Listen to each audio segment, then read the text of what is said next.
মৰমৰ ছাত্ৰ-ছাত্ৰীসকল, আজি আমি তোমালোকৰ প্ৰথমটো লেসন আৰম্ভ কৰিম। প্ৰথম লেসনটোত আছে এটা কবিতা আৰু কবিতাটিৰ নাম হ'ল আফটাৰনুন অন এ হিল।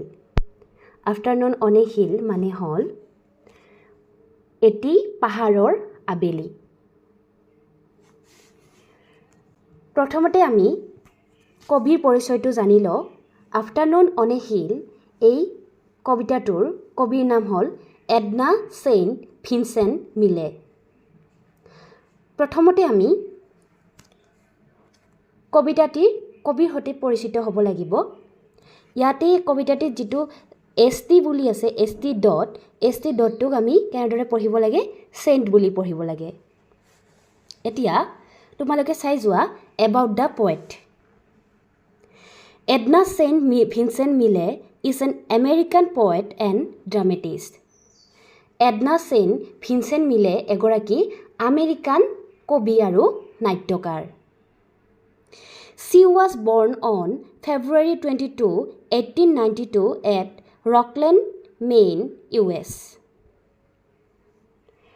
1892 চনৰ 22 ফেব্ৰুৱাৰীত আমেৰিকাৰ ৰকলেণ্ড মেইনত তেখেতে জন্মগ্ৰহণ কৰিছিল। She won the prestigious Pulitzer Prize for Poetry. এই এডনা ছেইণ্ট ভিনচেণ্ট মিলে তেখেতে কবিতাৰ বাবে সন্মানীয় পুলিটজাৰ বঁটাও লাভ কৰিছিল। She died on October 19, 1950. তেখেতে 1950 চনৰ 19 অক্টোবৰ তাৰিখে মৃত্যুবৰণ কৰে। Her notable works include A Few Figs from Thistles, Ballad of the Harp Weaver, etc. তেখেতৰ উল্লেখনীয় লিখনিসমূহ হ'ল কি? A Few Figs from Thistles আৰু Ballad of the Harp Weaver। এতিয়া আমি কবিতাটি ভালদৰে বুজিবলৈ চেষ্টা কৰোঁ। আফটাৰনুন অন এ হিল মানে এটি আবেলি ক'ত? পাহাৰৰ এটি আবেলি। প্ৰথম ষ্টেঞ্জাটোত কৈছে I will be the gladdest thing under the sun. কবিয়ে কৈছে যে মই হ'ম আটাইতকৈ আনন্দিত বস্তু সূৰ্যৰ তলত। আণ্ডাৰ দ্য ছান তাৰমানে সূৰ্যৰ তলত। গ্লেডেষ্ট মানে কি? গ্লেডেষ্ট মানে হ'ল হেপিয়েষ্ট, সকলোতকৈ সুখী। অৰ্থাৎ আমি ইয়াৰ দ্বাৰা কি বুজিব পাৰিছোঁ যে মুকলি আকাশৰ তলত কবিয়ে হ'ল সকলোতকৈ সুখী প্ৰাণী বা সকলোতকৈ সুখী বস্তু। I will touch 100 flowers and not pick one. কবিয়ে কি কৈছে যে মই 100টা ফুল স্পৰ্শ কৰিম কিন্তু তাৰে এটাও নিচিঙিম।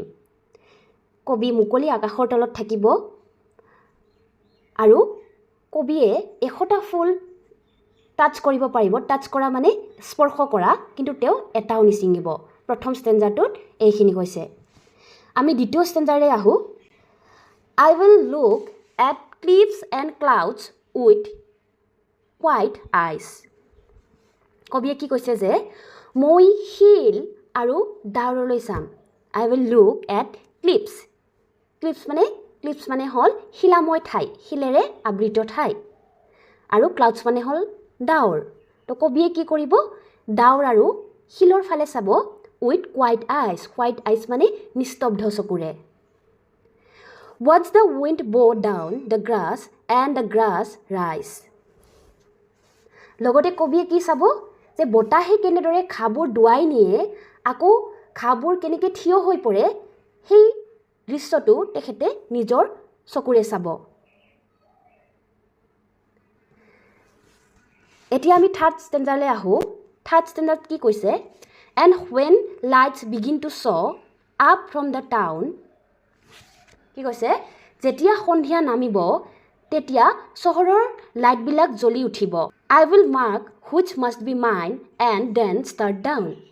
আৰু কবিয়ে কি কৰিব? নিজৰ ঘৰটো কোনখিনিত আছে তেখেতে পাহাৰৰ পৰাই চিনি পাব আৰু নিজৰ ঘৰলৈ বুলি তেওঁ লাহে লাহে উভতনি বাট ল'ব।